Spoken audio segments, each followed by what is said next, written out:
రాధయ్య, నీ బతుక్కి నువ్వు కాకాని గోవర్ధన్ గారి గురించి మాట్లాడే అర్హత ఉందా?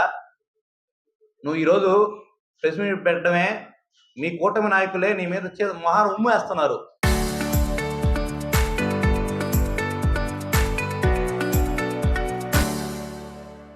చేసిందే తప్పు, ఆ తప్పును కప్పిపుచ్చుకోవడానికి ఇంకో ప్రెస్ మీటు. నీ బతుకు గురించి మాట్లాడంటే మాకే సిగ్గుగా ఉంది. రాజకీయాల్లో అవినీతి అక్రమాలతో ఎదిగే వాళ్ళని చూసాం, కానీ నీలాగా ఆడవాళ్ళని అడ్డం పెట్టుకుని ఎదిగే వాళ్ళని చూడలేదు రాదయ్య. నువ్వు మళ్ళా టీడీపీ కూటమిలో ముఖ్య నాయకుడివి. నీ గురించి మీ కూటమి నాయకులే చేదరించుకుంటున్నాడు. ఎందుకంటే తప్పు దొరికిపోయి ప్రత్యక్షంగా మళ్ళా నేను తప్పు చేయలేదు అనే మాట మాట్లాడడానికి ప్రశ్న పెట్టిన రోజు నీది. ఇవి రాజకీయంగా నీ ఎదుగుదల గురించి కాకాని గోవర్ధన్ రెడ్డి గారు ఓర్చుకోలేక మాట్లాడుతున్నానని మాట్లాడినారు. జెడ్పీ చైర్మన్గా ఉండి 2 సార్లు ఎమ్మెల్యేగా గెలిచి మంత్రిగా ఉన్న కాకాని గోవర్ధన్ రెడ్డి గారు ఎక్కడ? నీ బతుక్కి ఆడోళ్ళని అడ్డం పెట్టుకుని ఆడోళ్ళ జీవితాలు నాశనం చేసి వాళ్ళతో ఎదిగిన నీ బతుకు ఎక్కడ? నువ్వు మా కాకాని గోవర్ధన్ గారి గురించి మాట్లాడే అర్హత ఉందా అని మేము తెలియజేస్తున్నాము. ఇంకొకటి, సోమిరెడ్డి గారి అక్రమాలు, అవినీతి, అతను చేసే అన్ని పనులు నీకు తెలుసు. నువ్వు చేసే తప్పుడు కార్యక్రమాలు కూడా సోమిరెడ్డి గారు తెలుసు. కాబట్టి నువ్వు ఏ తప్పు పనులు చేసినా సరే వాటిని సోమిరెడ్డి గారు అబ్బా ఆయన చేసిన మంచి కార్యక్రమం అని చెప్పి నేను సమర్థించుకుంటూ కాపాడుకుంటూ వస్తున్నాడు. ఇది నిన్న మన ఆదివారం జరిగిన సంఘటన ప్రత్యక్ష సాక్ష్యం. డిఎస్పీ గారు స్పాట్లో 4 లాడ్జీలను రైడ్ చేసి పట్టుకొని వెళ్తే నాకు సంబంధం లేదు, నేను బయట ఉన్నానంటావు. ఇప్పుడు మేము బయట ఉంటాము, మమ్మల్ని తీసుకెళ్తే మేము గమ్మ ఉంటామా? మేము బయట మాకు సంబంధం లేనప్పుడు మమ్మల్ని ఎంత తీసుకువెళ్తాం అడుగుతాం.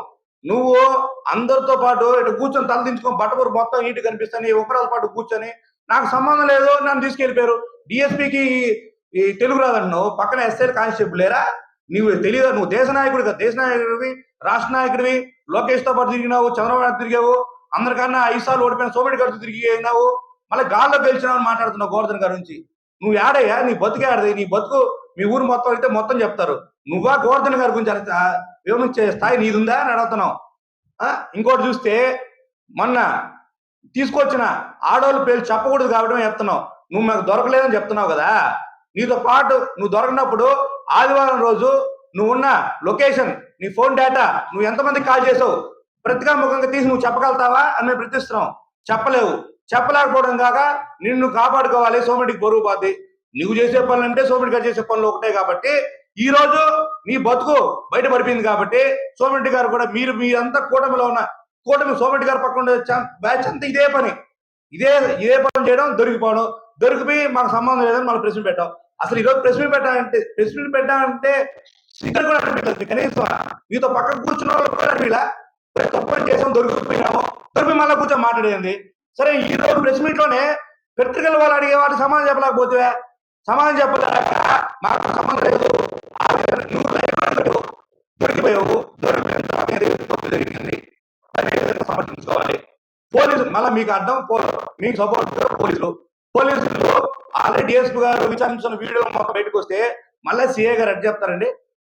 సంబంధం లేదు, బయట ఉంటే ఎత్తుకెళ్ళిపోయాం మేము, బయట ఉంటే ప్రతి ఒక్క బయట ఎంతమంది జనాలు ఉన్నారు, ఎంతమంది జనాలు ఎత్తుకెళ్ళిపోతారా? అంటే ఏ సంబంధం వ్యక్తి కూడా ఎత్తుకెళ్ళిపోతే లాస్ట్ మళ్ళీ మీరే స్టేట్మెంట్ ఇచ్చి, మీరు పైనుంచి ప్రజలు వస్తుంది, మీరు ఏదో స్టేట్మెంట్ ఇచ్చేశారు, దానికి చట్టపరంగా కూడా చర్యలు తీసుకుంటారని చెప్పి ప్రత్యేకంగా తెలియజేస్తున్నాము. నువ్వు తప్పు, నీ కూటమి నేతలే నిన్నగా మనో ప్రెస్ మీట్ పెట్టారు కదా మీ కూటమి నాయకులు గురించే ఆగ్రాకే. నువ్వు మళ్ళా మా గోవర్ధన్ గురించి విమర్శించే స్థాయి దాకా వచ్చినావా? కాబట్టి ఒళ్ళు దగ్గర పెట్టుకొని మర్యాదగా గోవర్ధన్ గారి గురించి జాగ్రత్తగా మాట్లాడు. అంతేగాని తప్పు చేసుకున్న తర్వాత గోవర్ధన్ గారి గురించి విమర్శించే స్థాయి నీకు ఎప్పటికీ లేదు. నువ్వు చేసేది అక్రమాలు, అవినీతి, ఈ ఆడవాళ్ళను పెట్టుకొని రాజకీయం చేసి బతికే బతుకు నీది. నువ్వు మళ్ళా మా గోవర్ధన్ గురించి విమర్శించే స్థాయిలో నువ్వు ఉన్నావా అని మేము తెలియజేస్తున్నావు. ముఖ్యంగా కూటమి నాయకులు కూడా తెలుసు, నీ రాజకీయ ఎదుగుదలకు ఎంతో మంది ఆడవాళ్ళ మాన ప్రాణాలు పణంగా పెట్టి రాజకీయంగా ఎదిగే బతుకు నీదని చెప్పి మీ కూటమి నాయకులే ప్రత్యక్షంగా మాట్లాడుతున్నారు. ఎంతో మంది చెప్తున్నా కూడా నేనేమి తెలియదులే, నేను పెద్ద దేశ నాయకుడిని అయినట్టు నువ్వు మళ్ళా మాట్లాడటం కరెక్ట్ కాదు. ఖచ్చితంగా వీటి మీద విచారణ చేపిస్తారు గోవర్ధన్ గారు స్పష్టంగా చెప్తున్నారు. ఆల్రెడీ దొరికారు. గోవర్ధన్ చెప్పింది మొత్తం ప్రతికలే సాక్ష్యం. మీ ముందే దొరికాడు అతను, దొరకని చెప్పను, నాకు సంబంధం ఎప్పుడు ఇటు కూర్చొని బట్టపూరు పైన వేసుకుని కూర్చుంటారా ఆయన? కూర్చుంటారా? నీకు సంబంధం లేదు, నువ్వు ఎందుకు కూర్చున్నావా? నువ్వు ఎందుకు కూర్చోని చెప్పు. నీకు ఇప్పుడు మమ్మల్ని తీసుకెళ్తారు లాడ్జ్ బయట, నేను ఉన్నా, నన్ను తీసుకెళ్తే నేను గమ్ముంటానా? చిన్నపిల్లడు కూడా ఫోన్ తీసుకుని వీడియో తీస్తున్నారు పోలీసుల మీద. నువ్వు అంత పెద్ద నాయకుడు కదా, రాష్ట్ర రైతు విభాగం ఏదో పదవి కూడా ఉంది కదా, నువ్వెంత అమాయకుడికి పోయావా? డిఎస్పీ గారు పిలవగానే డిఎస్పీ గారు ఇంగ్లీషు ఈ తెలుగు రాకపోతే కొరవలేవు, నీకు తెలియదా? నువ్వు మంత్రితో పాటు తిరుగుతానే ఉంటావు కదా, నేను ఎవరు గుర్తుపట్టలేదా? నువ్వు మాస్క్ వేసుకున్నావా? కనీసం పత్రిక వాళ్ళు నేను వీడియో ముందు పెడుతున్నప్పుడైనా నువ్వు లేచి నాకు సంబంధం లేదు, నన్ను తీసుకొచ్చారు వీళ్ళు పోలీసులు చేసిన తప్పని నువ్వు మాట్లాడగలిగవా? నువ్వు తప్పు చేసి దొరికిపోయావు కాబట్టి పత్రిక వాళ్ళు వీడియో ఎత్తినప్పుడు నువ్వు తలదించుకొని కూర్చున్నావు. నువ్వు మళ్ళీ ఈరోజు మాట్లాడుతున్నావా? నువ్వు మళ్ళీ నాకు సంబంధం లేదు, సంబంధం లేకపోతే ప్రతి ఒక్క పిల్లలను తీసుకెళ్ళిపోతారా? ఏమైనా నువ్వు చెప్పే మాటలు కనీసం ఉండాలా? 65 సంవత్సరాల పైన వచ్చాయి, ఏ పని చేయాలో ఏ పని చేయలేదు నీకు తెలియదా? నువ్వు మళ్ళీ నాయకుడివా? కూటమి నాయకుల పని ఇదేనా? కాబట్టి ఖబర్దార్ తాతయ్య, ఒళ్ళు దగ్గర పెట్టుకొని మాట్లాడు గోవర్ధన్ గురించి. తప్పు చేసి దొరికావు, దొరికిన తర్వాత ప్రాయశ్చిత్తం అనుభవించు, తప్పదు. నువ్వు చేసే ప్రతి అవినీతిని అక్రమాలన్నీ సోమిరెడ్డి గారు తెలుసు కాబట్టి నువ్వు ఏ ఎదో పని చేసినా, ఏ లుచ్చా పని చేసినా, ఏ చెంచా పని చేసినా సోమిరెడ్డి గారు 100కి 100% నేను వెనకేసుకొస్తాడు, నిన్ను కాపాడుకుంటాడు. నిన్ను కాపాడుకునే దాంట్లో ముందు వరుసలో ఉంటారు. నీలాంటి వాళ్ళు కాపాడుకొని కష్టపడి టీడీపీ జెండా మోసిన ప్రతి ఒక్కరు కూడా సంకనాకి వెనకెళ్ళిపోయినారు. ఆ కూటమి నాయకులే అంటున్నారు, అయ్యా ఇలాంటి వాళ్ళు పక్కన పెట్టుకున్నట్టు మమ్మల్ని కానొక్కుతున్నాడని. రేపు 2029 ఎలక్షన్లో కూడా టీడీపీ నుంచే ఎక్కువ ఓటింగ్ శాతం వైసీపీకి పడుతుంది. ఎందుకంటే మీరు చేసే ఈ అవినీతి అక్రమాలు అన్యాయాల మీద ఖచ్చితంగా జనాలు కూడా చేతులుంచుకుంటున్నారు. కాబట్టి నువ్వు ఈరోజు ఇరుక్కున్నావు, ఇరుక్కున్న తర్వాత ఏ విధంగా బయటపడాలో తెలియక ఈరోజు మళ్ళీ ప్రెస్ మీట్ పెట్టి ఒక సిఐ చేత స్టేట్మెంట్ ఇచ్చేసిన కుదరదు. ప్రజలందరూ అంత అమాయకులు కాదు, ప్రతి ఒక్కరు సోషల్ మీడియాలో యాక్టివ్గా ఉన్నారు, ప్రతి ఒక్కరు గమనిస్తున్నారు. కాబట్టి నువ్వు ఈసారి గోవర్ధన్ గారి గురించి మాట్లాడేటప్పుడు ఒళ్ళు దగ్గర పెట్టుకుని మాట్లాడని ప్రత్యేకముఖంగా తెలియజేస్తున్నాను. అంజద్, నేను వైఎస్ఆర్ కాంగ్రెస్ పార్టీ మైనార్టీ విభాగంలో సెక్రటరీగా, మైనార్టీ విభాగానికి సెక్రటరీగా పనిచేస్తున్నా. నిన్న అంటే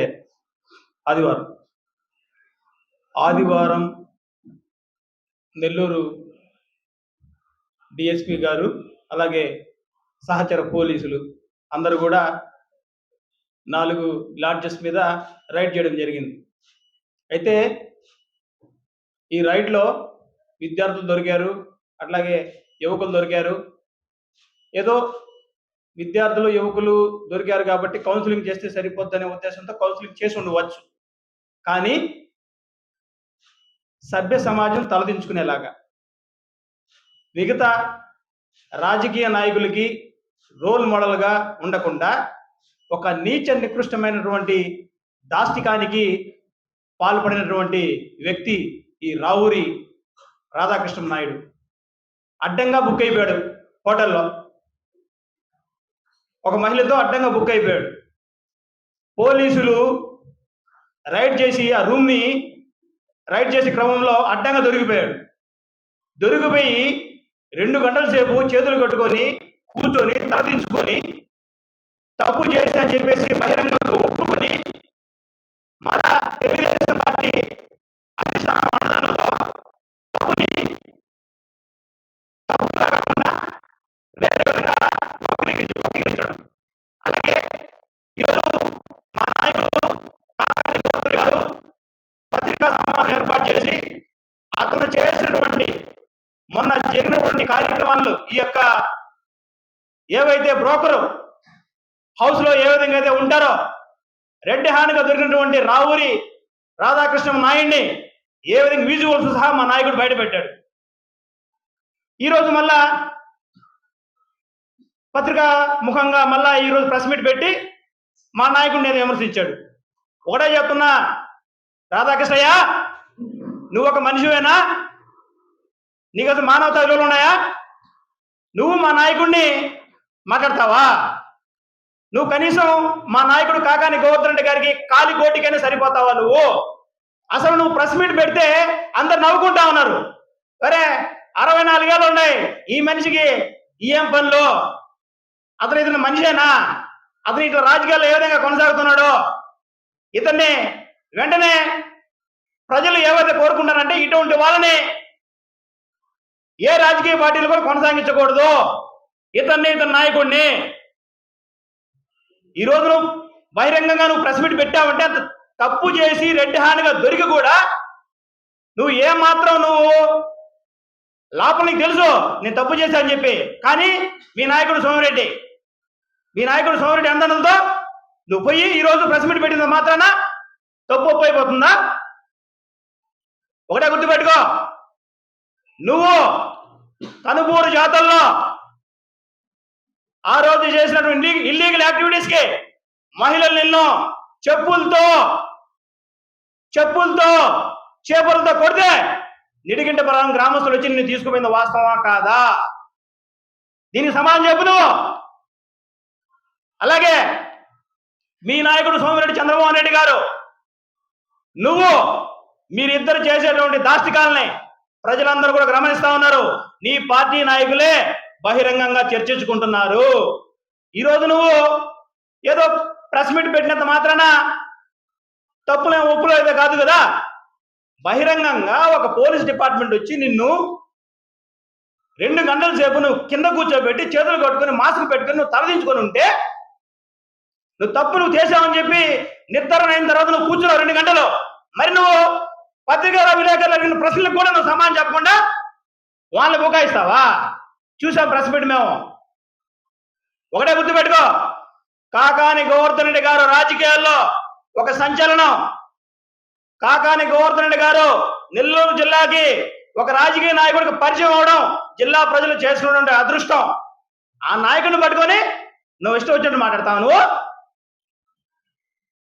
ఒకటే ఖబర్దార్, రాధాకృష్ణ, రసిక రాధాకృష్ణ, పనికిమాలాడా, నువ్వు మాట్లాడే మాటలు ఇంకన కనుక నువ్వు గోవర్ధన్ రెడ్డి గారి గురించి అవాకులు చవాకులు పేలితే భవిష్యత్తులో నీకు నీ రాజకీయ భవిష్యత్తు ఇంక లేదు నీకు. ఎందుకంటే మీ నాయకుడు 1994 నుంచి ఎన్నో ఆరోపణలు ఎదుర్కొన్నాడు. దాన్ని వారసత్వంగా తీసుకున్నావు. నువ్వు ఇప్పుడు కొనసాగించావు, రెడ్ హ్యాండ్ దొరికిపోయావు. 1994 నుంచే తమ నాయకుడు సోమిరెడ్డి గారి గురించి తండోపతండాలుగా అధికారుల మీద ఎటువంటి అరాచకాలు జరిగాయో, డాక్టర్ల మీద ఎటువంటి అగత్యాలు జరిగాయో పత్రికా ముఖంగా ఆ రోజుల్లోనే చూసాం. దాన్ని నువ్వు కొనసాగిస్తా ఉన్నావు. ఆ కొనసాగింపు క్రమంలోనే ఈరోజు నువ్వు రెడ్ హ్యాండ్గా దొరికావు. ఇంకనైనా బుద్ధి తెచ్చుకొని తప్పును ఒప్పుకో. అంతేగాని మా నాయకుడు ఈరోజు ప్రెస్ మీట్ పెట్టి వాస్తవాలు చెప్తే నీకు ఎందుకంత చురుకు? మీ నాయకుడు సోమిరెడ్డి అన్నదండలతో నువ్వు ప్రెస్ మీట్ పెట్టేది మాత్రాన తప్పులేని ఉప్పు అయిపోతుందా? ఇంకనైనా నీ వ్యవహారాన్ని మార్చుకో. ప్రజలు చీకొడుతున్నారు ఆ వీడియోస్ చూసి. 2 గంటల సేపు నువ్వు ఆ లాడ్జ్లో ఉన్నావు, మధ్యాహ్నం ఉన్నావు, వచ్చి రైడ్ చేశారు, బాగానే ఉంది. నువ్వు ఆ ఆదివారం రోజు ఎవరెవరు కాల్ చేశావు, ఆ కాల్ డేటా, ఆ సీసీ ఫుటేజ్, ఫ్రంట్ ఉండేటువంటి సీసీ ఫుటేజ్, ఇవన్నీ కనుక నువ్వేమైనా బహిరంగంగా నువ్వేమైనా బయట పెట్టగలవా? నేను సవాలు విసురుతా ఉన్నావు. ఈరోజు మేము సవాలు విసురుతా ఉన్నాం. ఆ సీసీ ఫుటేజ్ అన్నీ కూడా నువ్వేమైనా భద్రపరిచి నేను చేయలేదయ్యా అని చెప్పి నువ్వు బహిరంగంగా కనుక నిరూపించగలిగితే మేము వాస్తవాలు ఒప్పుకొని మేము ఏవైతే చేయాలో చేస్తాం. లేదా నీకు సీసీ ఫుటేజ్ అన్ని తీసుకొచ్చి ఇవ్వు, మేమే హైకోర్టుకి వేస్తాం. పాపం ఆయన చేయలేదు, తప్పు, ఏదో పొరపాటు అయిపోయిందని చెప్తాం.